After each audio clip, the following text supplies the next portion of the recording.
Welcome back to Fenrir Canine Training, and on this series we answer some of your questions to hopefully help you become higher level canine leaders that can raise perfect canine companions.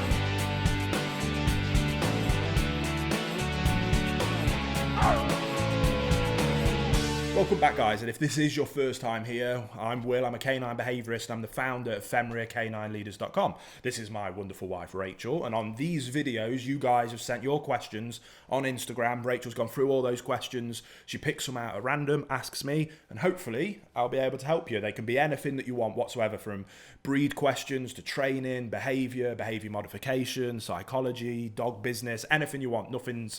Nothing's off the table. If we can help you, we want to help you. So without further ado, we will dive into the very first of today's questions. So the first question is, do you think that the rise in popularity of guarding breeds is a good or a bad thing? Okay. This is this could be a rabbit hole of political. A question. Yes and no, I think, is my honest Pros and answer. cons. Yeah. I think the rise in popularity of these breeds, when the right people are liking them and the right people are bringing them into the home and the right people are demonstrating how incredible these breeds can be, is obviously a wonderful thing. Anything we can do to promote the breeds in a positive light, but also to promote the breeds in terms of Good ownership. yeah, what it takes to have a good version of that breed is wonderful. Now, with anything in the dog world, and we've been around long enough that we've seen the cycles of popularity and breeds coming and going, there's always a bad to the good. And I love that Mastiffs are becoming very popular. German Shepherd type breeds, Rottweilers, Dobermans have always been pretty popular, but in particular Mastiffs are really starting to surge in popularity now. I love that. It's no secret that they're kind of my favourite category of breed. But the problem is, when any breed gets popular, there's a lot of negatives that come with that. As a canine behaviourist, obviously I'm going to see that more than most people do, and I see when breeds get popular, I can sit and I can watch it happen right now. Dachshunds are the one right now that are booming in popularity. Not a big Mastiff or guard dog breed at all. polar opposite, but obviously I work with all types of dog breeds, but when a breed like that is blowing up like they are now, it's like, okay, cool, give it 3 months and my inbox will be full of, I've got this Dachshund puppy and I have no idea what's going on, it's doing all these things, please can you come and help me. That's also happening right now with Connie Corsos, not to the extent of Dachshunds, but Connie Corsos in particular are becoming really popular at the minute. That happened, they've been slowly building, but I'd say in the last 12 to 18 months it's really boomed, and for good reason, because they're wonderful dogs in the right circumstances. But because of that popularity, my inbox is full. By far the majority of my inbox right now is behaviour questions for Connie Corsos. Now the problem is, Dachshunds, it's a good example actually, but when I get queries about a Dachshund, I don't have to worry that Dachshund is going to kill a child. And again, as a behaviourist, this is something that I have to worry about every day. When somebody comes to me with an aggression case with a Connie Corso, I have to seriously have the safeguarding concerns for any children in that dog's life, that those children in particular, and adults, elderly, it doesn't, but children in particular, it can and does happen, and it's awful. But the problem is, a Dachshund probably isn't going to kill anybody. A Connie Corso is more than capable of killing somebody, especially children. So I think the popularity is good because people are bringing it and seeing what it can. It creates more positive examples as well. Yes, and those people that have the positive examples, you can speak from experience of what a life-changing thing having a good Mastiff breed can be. It's like nothing a family can ever experience when you have that kind of love and devotion and bond within the family from a dog. I love my Labrador Sully to pieces. He's an incredible working dog. He's an amazing companion for me going out and about. But the devotion and love doesn't come close to what it was like with our Bull Mastiff. Again, I'm not knocking. It just is what it is. It's just different. Yeah, it's just different. They're two different things. They do different, like having a massive 4x4 and a supercar. They're both cars, but they're two just different things. And I think that I encourage people that can are in a place to be able to achieve that. It's nice to see them have that, and I want people to have that. But it's difficult for me in particular because I do see the bad side, and when I see it go bad, I can see it go very bad, and that is, so it's good and bad. I know I've gone off on one there. I'll let you jump in. I think as well, that is what your aim is about educating people before they purchase, adopt these breeds like that. I think a lot of the time people don't know what they're getting themselves in for. But in the same hand, like Dachshunds, it's educating people about them too, isn't it? You know, and I mean, I know you specialise in garden breeds. Maybe we could do a video about Dachshunds. Will's sister's just got a miniature Dachshund. Dachshunds have a lot of... They're difficult to manage. They're difficult. Tough dogs. Yeah, I think the reason I'm drawn to it though is I think for a few reasons. First of all, I'm quite good at it.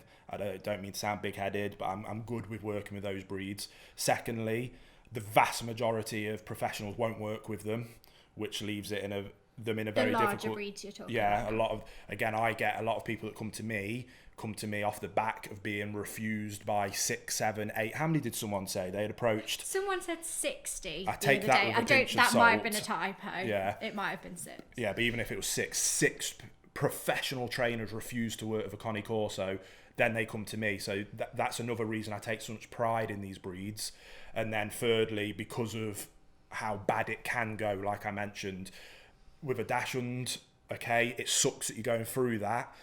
But if I have the choice and I've got only so much time in the day of helping someone with a Dachshund that's obnoxious and annoying versus a Corso that could kill somebody, I'm going to put my time and effort into that. That I think is why I specialise in this. And you will always talk about, people see these beautiful examples of these incredible breeds, and especially as they become more popular and Instagram goes and everybody just wants to show the best parts of their wonderful dog that rarely exists.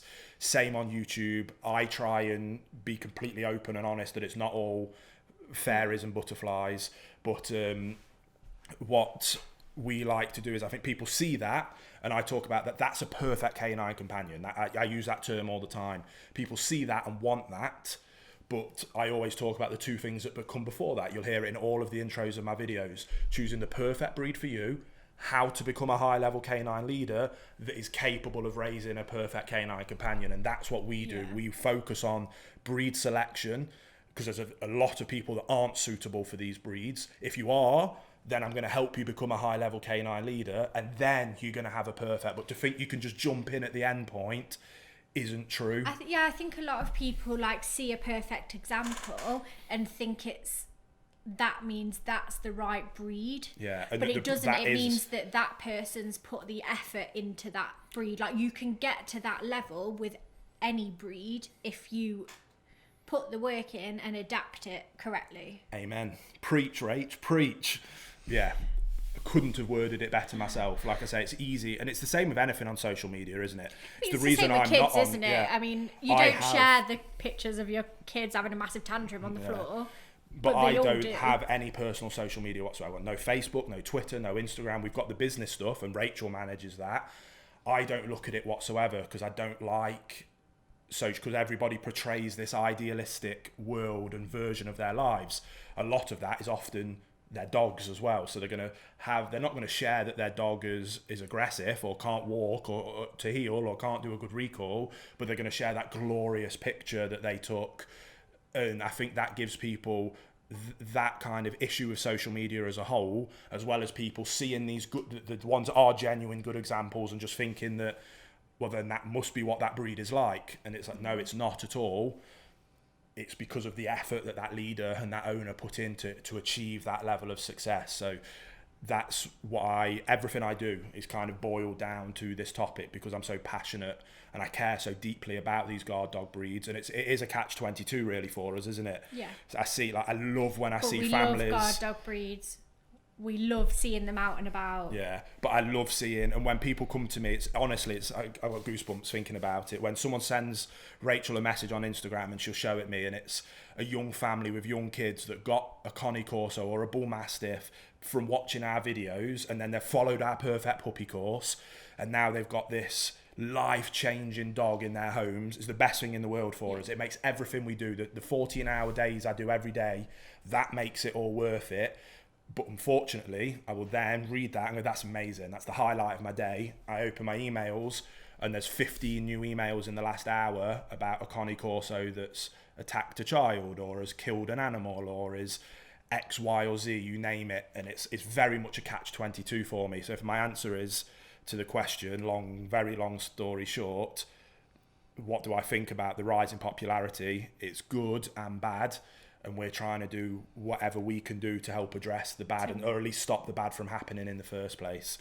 I think that kind of summarises both of our thoughts on it. It's a difficult one. And I understand not everybody has the inbox that I have, so you don't necessarily. And again, you follow those accounts on Instagram or those channels on YouTube that show the dreams, and like anything, you rarely see the dark side, but I can assure you that dark side exists, which is why we do what we do. Yeah.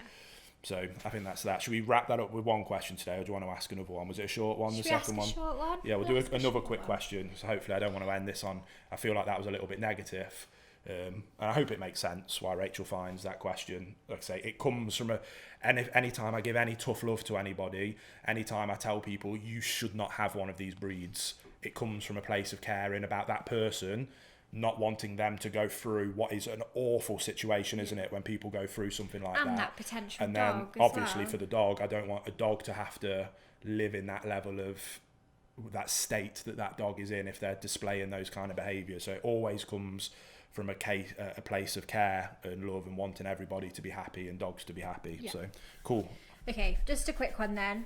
Should I have the breeder start using my pup's name or wait so I can teach it as a command? That's a fantastic question. So I imagine that comes from somebody that's already got my Perfect Puppy course, something that I talk about in my Perfect Puppy course. And again, it's something that people don't necessarily understand. Dogs don't have names. They don't. They have scents. They can recognise each other from the scent, maybe from how they look, but dogs don't. They're You're not mum. There's Dave. Yeah, there's Dave the bulldog. How are you, mate? That dog has been here. I recognise that. So they don't know our names and they have no perception whatsoever that they have a name.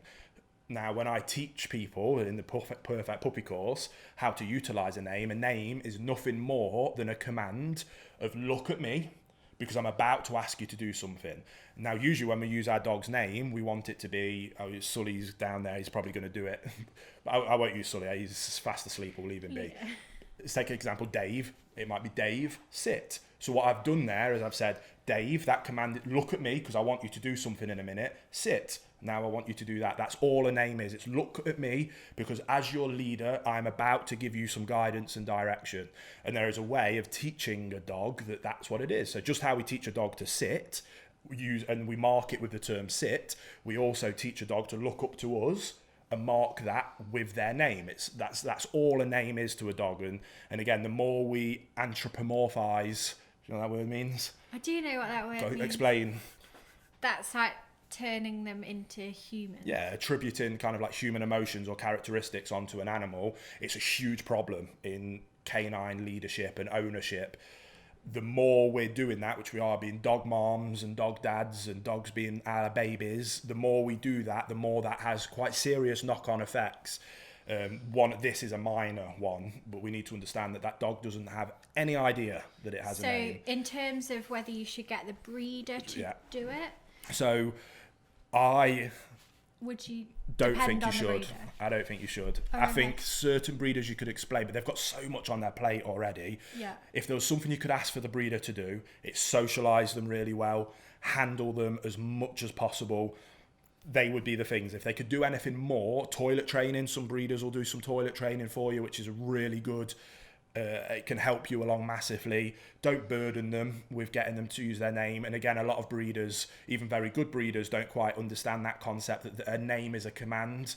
And that's what you want to teach from scratch. And again, if this person's asked that... Some of them might want to use the name just so that they can differentiate the puppies apart, like on paperwork and stuff. Or if I'm having a conversation with Rachel, obviously to differentiate the dog, we can use the dog's name because we don't use scent to identify which dog's which. Yeah.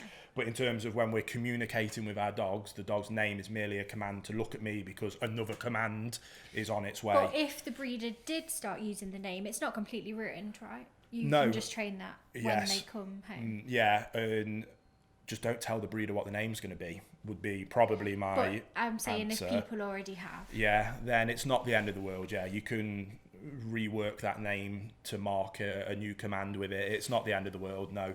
But I would ideally just leave the breeder to do what they need to do. Let them socialise them as well as possible. Let them give them as much physical interaction as possible. Toilet training is a massive bonus and a positive if they do it. But let them focus on that. And you focus. That's your job when you get the dog. You worry about that later. Would be my answer. And again, hopefully, We're wrapping it up. And if you're asking that question, like I say, it's probably because you've Good already luck. got our course. So again, thank you. I'm very confident that course will take you through everything you need to know to have that perfect canine companion. And my one bit of advice is just consistency. You hear me talk about calm, consistent leadership all the time. Stay consistent. I will consistently stop waffling and wrap this video up. Thank you so much. Like the video. If you want to ask questions yourself, Instagram, links in the description. Rachel will put a story up. You answer the story. She asks me the questions. I give you answers to the questions. You have to listen to me waffle. You do know this by now. We appreciate you all. Bye-bye. We'll see you on the next episode.